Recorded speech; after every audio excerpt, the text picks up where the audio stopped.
आज के इस वीडियो में जानेंगे लैंगिक जनन, अलैंगिक जनन, नर जननांग, मादा जननांग, निषेचन, आंतरिक निषेचन, बाह्य निषेचन। सब कुछ आसान भाषा में समझेंगे। तो चलिए शुरू करते हैं। लैंगिक जनन, सेक्सुअल रिप्रोडक्शन,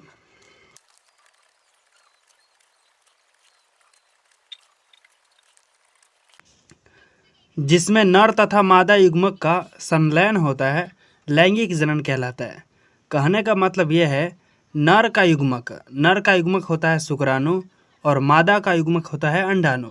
ये दोनों जैसे ही आपस में मिलते हैं और इस तरह का जनन होता है तो ये होता है लैंगिक जनन। यहाँ पर देखिए, नर युग्मक शुक्राणु, मादा युग्मक अंडाणु, ये दोनों आपस में मिल के जनन होता है तो ये होता है लैंगिक जनन।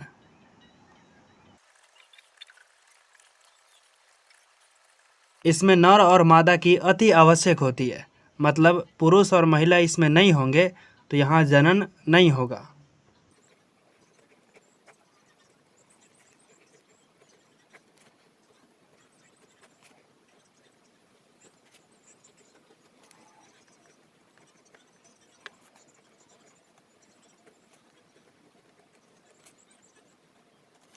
लैंगिक जनन जो है मानव में होता है, जानवर में होता है, जलीय जीव में होता है, पंछी में होता है, कीड़े मकोड़े आदि में होता है।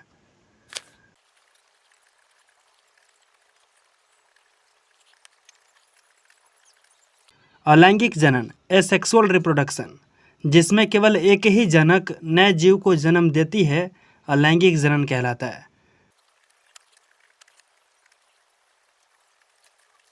अलैंगिक जनन जो है अमीबा में होता है, हाइड्रा में होता है, जेलीफिश में होता है आदि। ठीक है।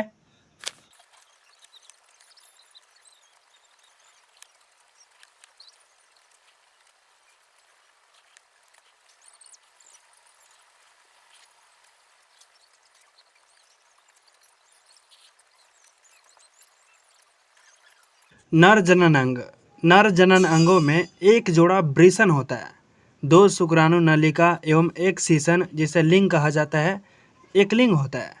वृषण नर युग्मक उत्पन्न करते हैं जिन्हें शुक्राणु कहा जाता है। वृषण में लाखों शुक्राणु उत्पन्न होते हैं।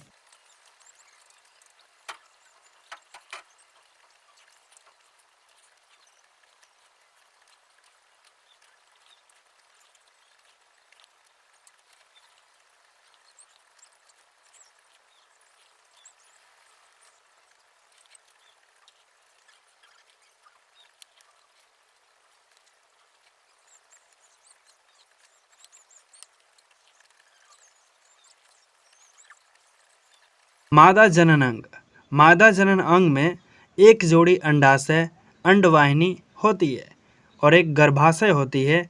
अंडाशय मादा युग्मक उत्पन्न करती है जिसे अंडाणु यानी डिंब कहा जाता है। स्त्रियों में प्रति मास दोनों अंडाशयों में से किसी एक अंडाशय से एक विकसित अंडाणु अंडवाहिनी से गर्भाशय में आता है और शुक्राणु न मिलने पर अंडाणु जो है टूटकर बाहर निकल जाता है।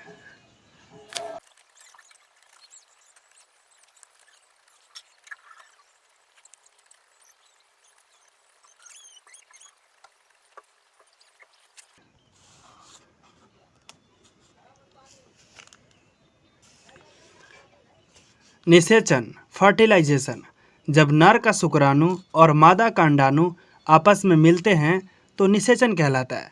शुक्राणु प्लस अंडाणु निषेचन हो जाता है और निषेचन के बाद युग्मनज जो है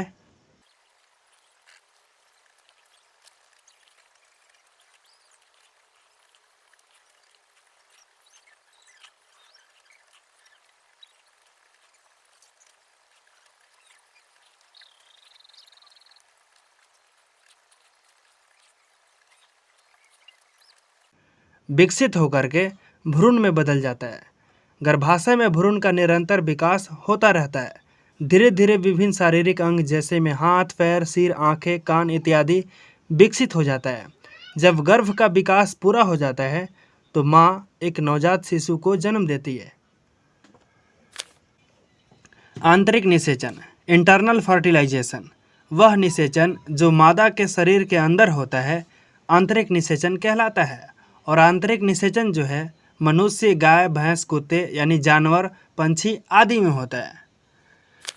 बाह्य निषेचन एक्सटर्नल फर्टिलाइजेशन, वह निषेचन जो मादा के शरीर के बाहर होता है बाह्य निषेचन कहलाता है। उदाहरण में समझिए, मेढक, मछली, स्टारफिश या यूं कहिए तो जलीय प्राणी में बाह्य निषेचन होता है।